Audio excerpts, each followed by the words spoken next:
Even if AI doesn't evolve anymore, it already transformed my work.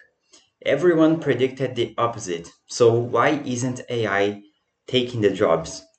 This video is based on an article that I read today from Cal Newport, and it begins talking about all the loud predictions that people from the AI world made for months and years actually. And when they talked about the future of work, they said that half the jobs would be gone, were gone. So, for example, Dario from Anthropic said that half of entry level white collar jobs would be automated, but now he we see he saying that it will be just parts of jobs, not jobs. So he changed his own discourses. Mustafa from Microsoft I have no idea if that's how you pronounce his name.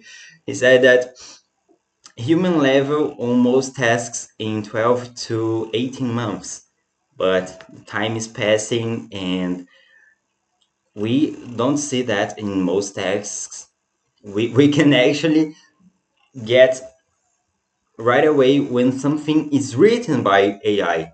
So it's not that simple. And Sam Altman from OpenAI was actually bracing us for a jobs apocalypse. And now he says that he's delighted to have been wrong.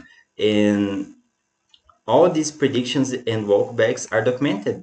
I am not inventing them, and neither is Cal Newport.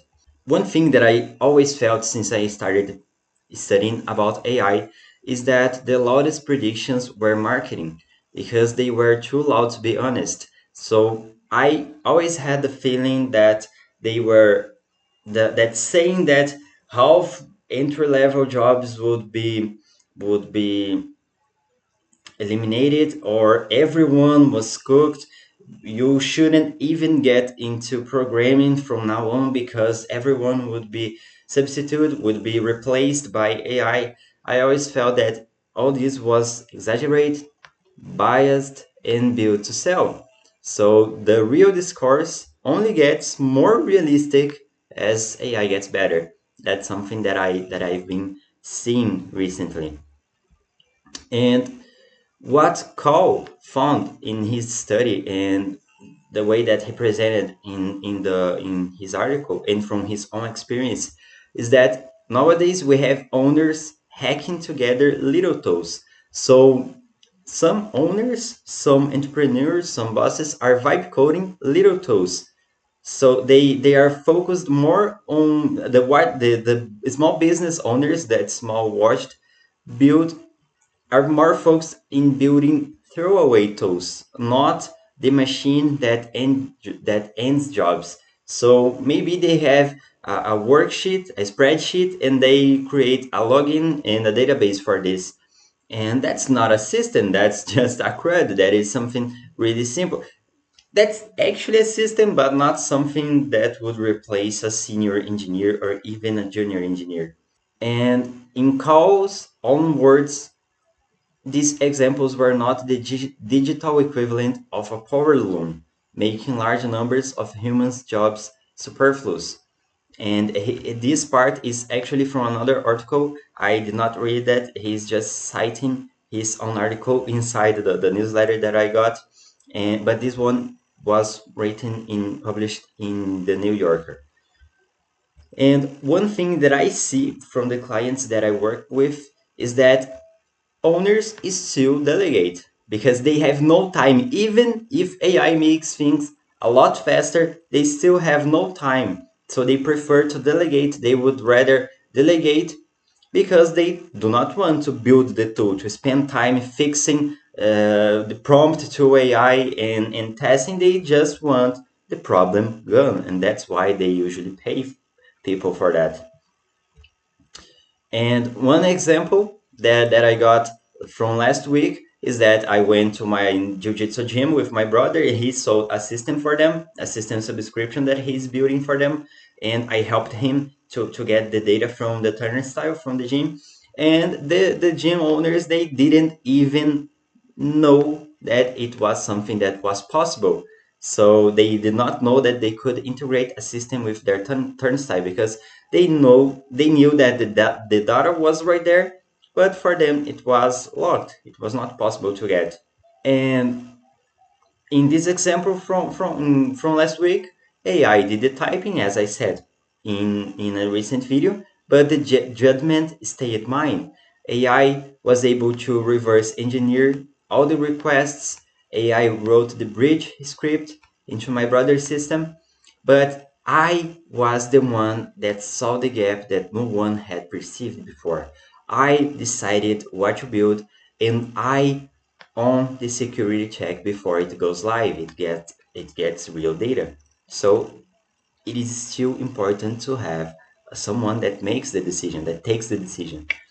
And another example is that from since February, so for 5 months, all my work routine was already transformed into 49 skills from the work that repeats the most, and more than 300 scripts that actually do things without making AI waste tokens, creating new code. So this is just my own operation with small tools that I use to complete tasks from my clients. And they are actually laid one after another, exactly what call watch owners do. So I did this inside my own work, but I also create bigger systems, because there are times that when you have one bigger system, complex, but one that really solves a big problem, it will be a lot better than smaller code. And I see that the thing that I am feeling right now is that AI is not replacing people like me. It is actually creating more demand for more productive humans. So we are not being replaced. We are actually People are actually expecting us to be more productive. So now I usually work at 3 or 4 tasks at the same time. So the thing with AI is that it is not the layoff. It actually raises the bar. It asks more of the human working with it, not less. So for since some months ago, I was able to just complete tasks. Now that my clients know the AI will complete the tasks, they expect me to work in a different way. And what is the different way? Is actually the part that is actually this part that does not move. It will not be replaced, because the human part stays human. And some of the human parts are seeing the gaps the client cannot see because he has not technical experience, being proactive, so the client will not only wait for you to complete tasks, he will expect you to be more proactive and come up with solutions for the problems that the client has. And the relationship with the client, this is something that AI will not do at all. So the lesson that you can take from this video is that AI took the typing, but not the actual work. Only parts of the work there that always were possible to be automated or be done or be done by someone with less experience. And these are the videos that sparked these are the texts that sparked this video, and mainly the newsletter Why Isn't AI Taking Our Jobs, both from Cal Newport. I really like him as a writer, and I read his content a lot. And another personal reason that I think about this topic, and I am saying this at the end because it is a lot more personal, is that I believe in the idea of having a vocation, and it is the Catholic idea of vocation.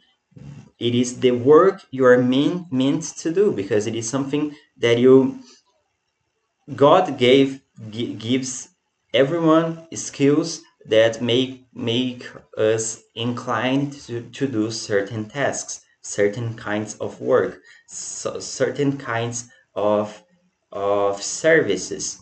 So I see that the entrepreneur's calling is actually growing the business, is actually employing other people and actually having impact in a community.